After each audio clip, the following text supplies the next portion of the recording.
Sveiki, pradedu įrašymo paskaitų ciklą, kad paaiškinti daug dalykų, ko nėra mano knygose ar mano straipsniuose.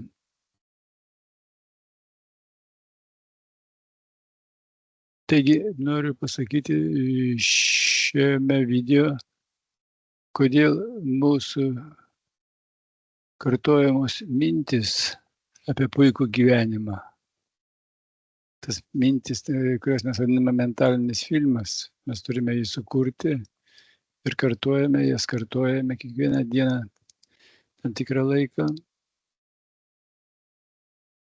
Mes visi šitos mintis ir mentaliniai vaizdiniai, jie keičia kūną ir išorę, taip pat kaip realūs fiziniai veiksmai. Įsiklausykite, mintis ir mūsų jaučiami vaizdiniai keičia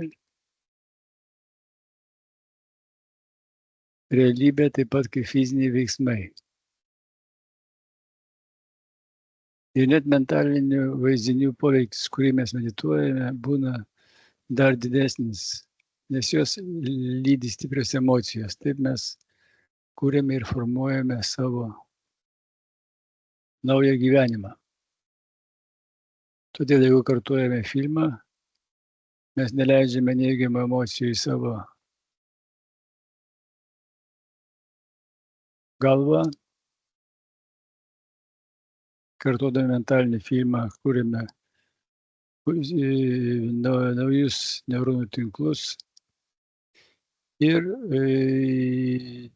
tuo pačiu siunčiame nurodymą visatai, kad sukurtų mums tai, ką mes norime gauti ir turėti.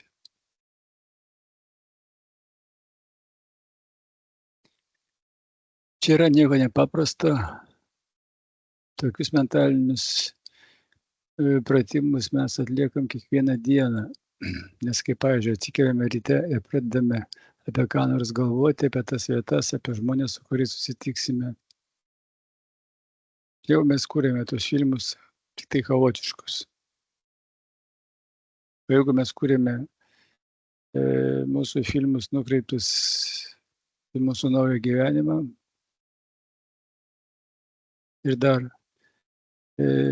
siunčia atitinkamas emocijas,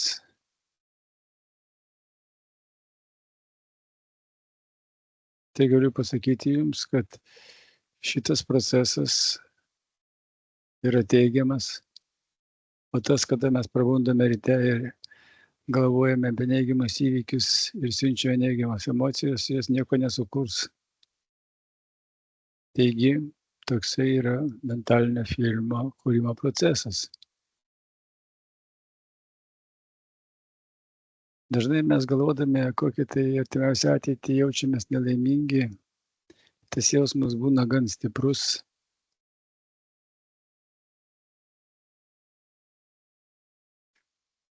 Nes mūsų veikia išoriniai faktoriai.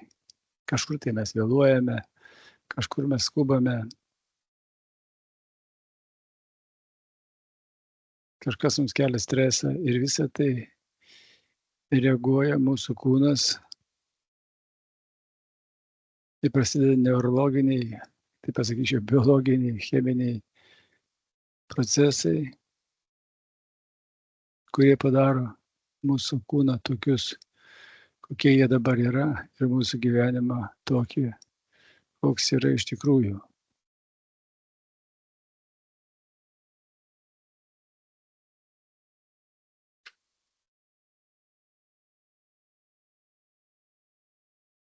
O kai kūnas į vidinis mentalinis vaizdinis bei sąmoningus ar pasąmoningus ketinimus reaguoja,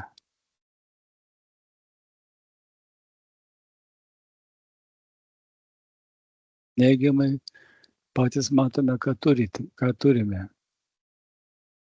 Pasakysiu tiek, kad kūnas ir mūsų pasąmonė neskiria išorinės aplinkos nuo mūsų vidinio mentalinio filmo, ir todėl, kada mes kūrėme savo vidinius mentalinius filmus, visą mūsų vidinę visatą priima tai kaip tikrovę ir kuria mums naują tikrovę. Todėl disciplinuotai reikia kartoti mentalinius filmus. Dažnai mūsų genų ląstelės suaktyvina iš išorės ateinantys signalai, dėl to reikia stengtis vengti visokių emocijų, jos gamina stresą, ardo mūsų organizmą, tada reikia saugotis išorinio poveikio, nes pavyzdžiui tie neigiami signalai per ląstelės membraną pasiekia mūsų ląstelėje esančią DNR ir duoda komandą įsijungti tam tikriems genams gaminti neigiamas medžiagas. Tokiu būdu mes žudome save ir savo gyvenimą.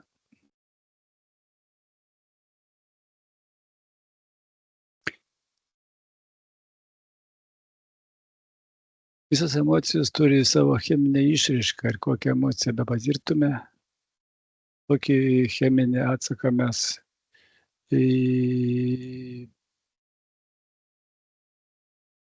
sukuriame savo kūne.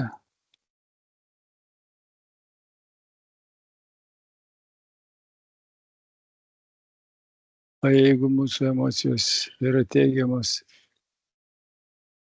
mes gražiai galvojam apie naują ateitį, tai, kaip sakiau, yra du emociniai centrai.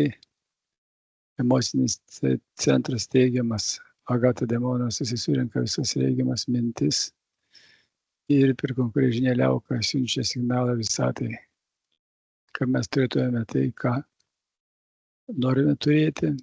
O jeigu mes suirzę ir veikiami išorinių sąlygų,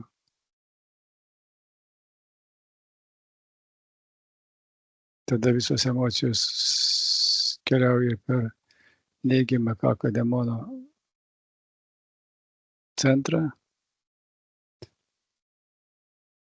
Rašiau ne kartą apie tai ir tada ten nukreiptus neigiamas emocijos žudo mus ir ardo mūsų ateitį.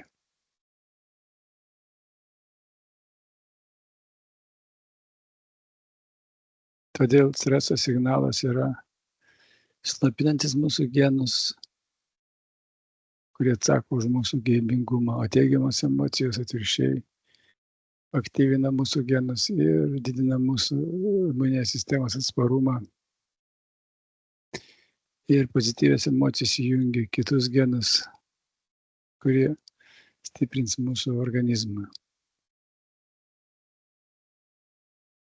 Kai vienodai mąstome tą patį filmą, dieną iš dienos kartuojame tuos pačius veiksmus, mūsų gyvenimas tampa rutina, jeigu jisai yra nesusijęs su mūsų norimu gyvenimu. Mes išgyvename tas pačias neigiamas emocijas, genai iš išorės gauna tuos pačius signalus ir niekas mūsų gyvenime nesikeičia. Jeigu mes pradedame galvoti apie ligą, tai kūnas negauna naujos informacijos, tada jau mūsų likimas ir liga priklauso nuo mūsų genų, nuo mūsų minčių. Kas pasikeičia, jeigu mes pakeičiame savo mintis, emocijas ir šitai veikiame savo genus. Šitas pats, kas mes siunčiame naują gerą emociją, atliekam gerą darbą, paleidžiame genetinį aparatą savo norimą linkme. Ir jeigu ilgą laiką pratiname savo kūną mąstyti ir jausis tam tikrų būdų,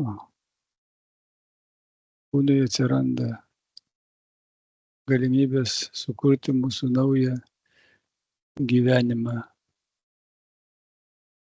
Toliau papasakosiu jums, jeigu įdomu, kaip tai vyksta jau mokamoje platformoje.